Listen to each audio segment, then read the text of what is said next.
up in the air. Ground to be made, and it won't be. Ball. Cricket is said to have been introduced in Kenya by British colonial powers before it was harnessed by members of the Asian community who immigrated from the subcontinent to settle in East Africa.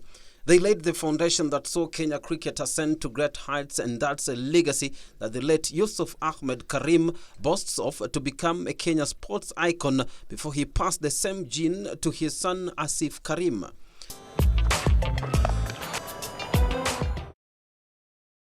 I started cricket when I was a schoolboy in Mombasa, and cricket was more of a communal sport from where I came from, and I used to play tennis along with that. And I come from a family that has a huge heritage of sports, from my grandfather to my father, who later on became a legend in his own right in tennis and in cricket. Aasif was born in 1963, not only embraced cricket but tennis as well, which his beloved father was known for in his heydays. It was both simultaneously together, because my dad used to play tennis, and cricket was more of a communal sport of where we were staying and schooling and all that. So it was a game that you inevitably got into because of the environment. In 1981, Kenya joined the International Cricket Council as an associate member after breaking away from East Africa after he made his first breakthrough as a teenager.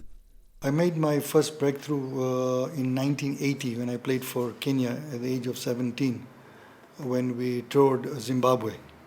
It had just turned its name to Zimbabwe. They had just become independent. They were known as Rhodesia. So that was my first trip and first time to play for the country. That was 1980. We had a very challenging tour to Zimbabwe. It is a very strong cricketing nation. Even to date, they are quite strong in Africa. And they are just behind South Africa in their cricketing talent. In 81, I went to America on a tennis scholarship. So I'd gone there to study. So from 81 to 85, I was not playing for the country because I was in and out of the country, only coming home during the summertime. And of course, I played a lot of sports when I was here, because that was also the season for cricket in Kenya. When I got back from studying in America in 85 December, is when I got back into the team. He came back from the US in 1985 to lead the Kenyan team to the Tennis Davis Cup in 1988 before he decided to focus on one sport at the Jaffrey Sports Club.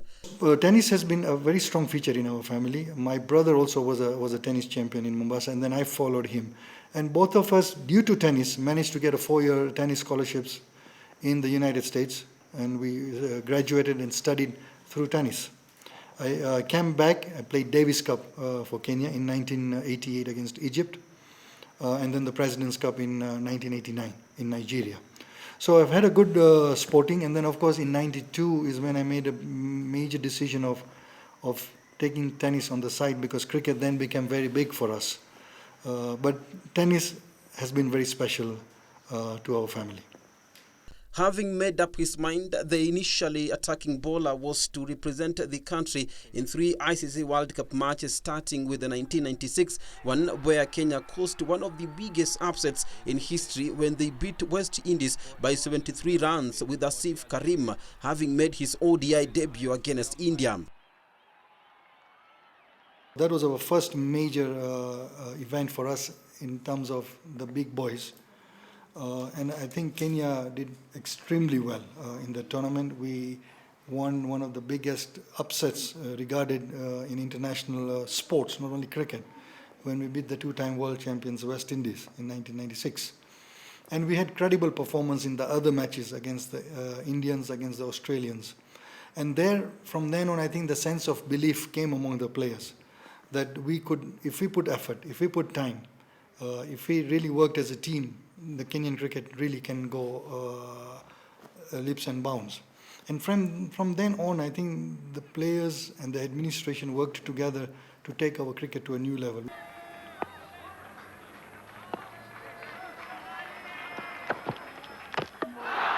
And that's it. Inside edge onto the stumps. Cameron Coffey goes. That's the end. The Kenyans are elated. They are dancing. All of them collecting stumps. Well, not all. There are only 6 stumps, and they've got to leave the stump cam. So there are only 5 stumps to be collected, but they're all trying to get one.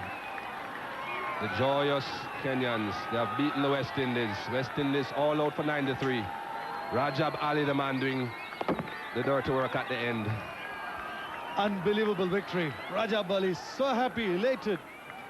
It's something extraordinary performance by the Kenyans.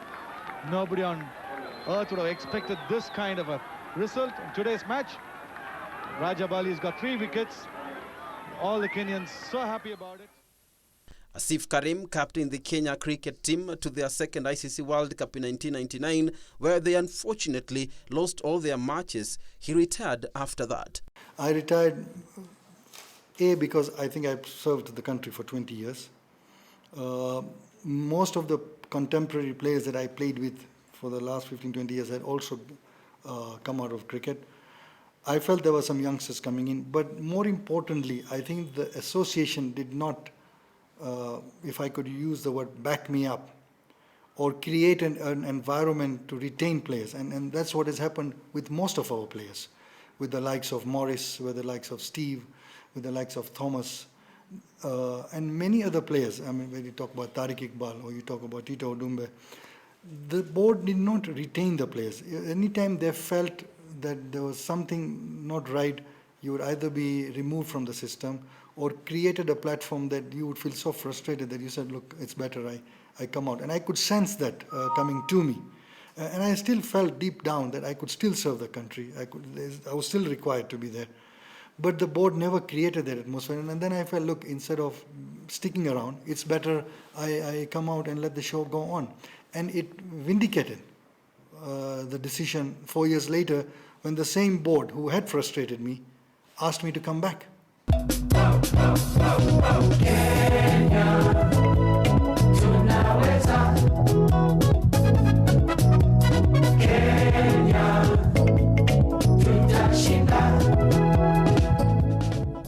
He was later persuaded to come out of retirement to spearhead the Kenyan team to the 2003 ICC World Cup, which was not in vain, as he played a big part in the historic run to the semi-finals as a non-test playing nation.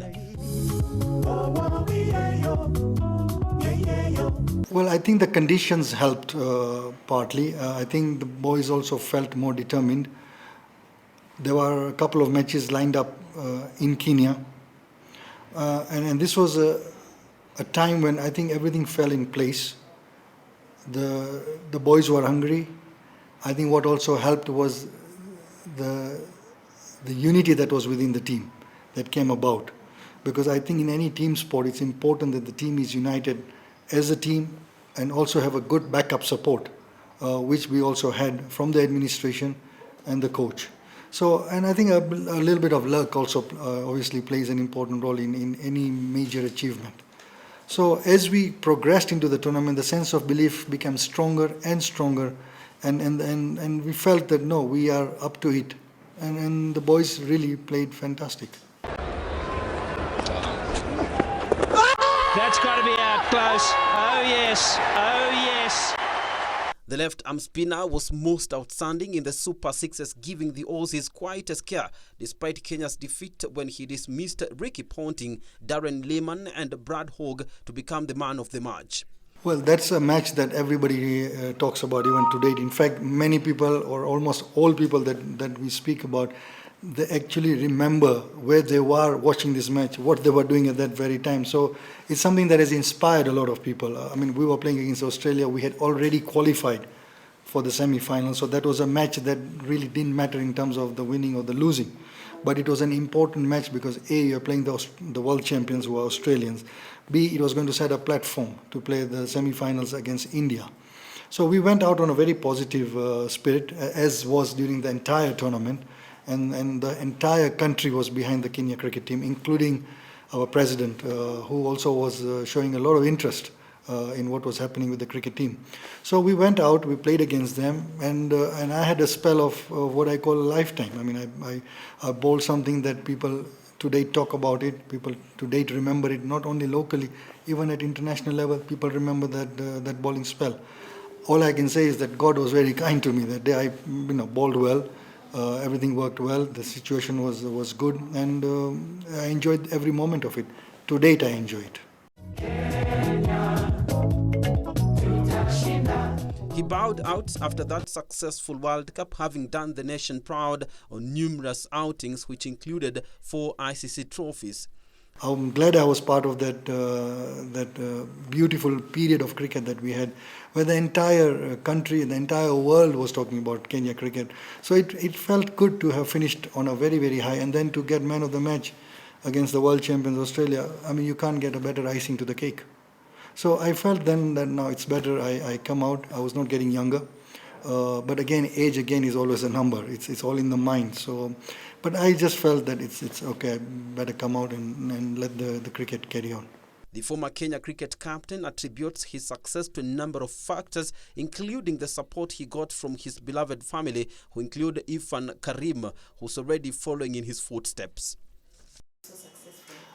One was because my father was a sportsman, and that inspired me. 2, I was hungry to do well. I wanted to do well. I was hardworking. I put in a lot of time. It was a lot of sacrifice, and I was just hungry to do well. And it started from my parents, even with limited resources. They really encouraged and supported. I used to live in Mombasa. The sports in Mombasa was very limited. So we had to travel regularly to Nairobi to play the junior tennis, the senior tennis. The cricket was nationally played in Nairobi. So I had a huge support from my family. And then, of course, after I got married, my wife equally supported me very, very strongly. Without that support, it would be virtually impossible to play at the level. And for the period, for the time that I played for 23 years for the country, your family support is paramount. I have 4 children. I've got 2 girls and 2 boys. My son Irfan is at the moment a student in England. He's a 2nd-year student in Loughborough University.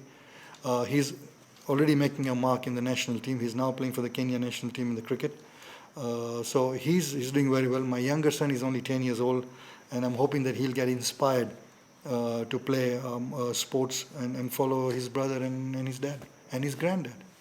He's however saddened by the turn of events in the Kenya cricket scene, which has seen the standard take a nosedive with disastrous results.